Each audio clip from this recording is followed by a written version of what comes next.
আমি করব চিকেন কষা, তার জন্য একটা ম্যারিনেট করব। অনেকেই আছে চিকেনে একটু গন্ধ পায়, সেই গন্ধটা কিন্তু থাকবে না। আমি এখানে কিছু মশলা দিয়েছি, এখানে দিয়েছি আদা রসুন পেস্ট দিয়েছি, জিরে গুঁড়ো দিয়েছি, ধনে গুঁড়ো দিয়েছি, কাশ্মীরি লঙ্কা দিয়েছি, নুন দিয়েছি, আর তেল দিয়েছি।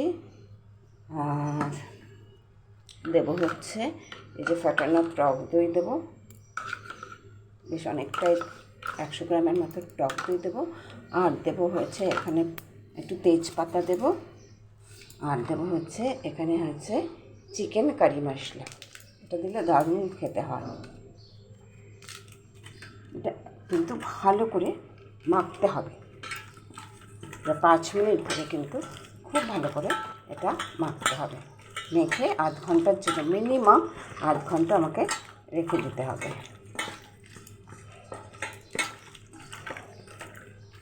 আর এত বড় লেগ পিসটা আমি একটু চিড়ে চিড়ে নিয়েছি, যাতে মশলাগুলো এটার মধ্যে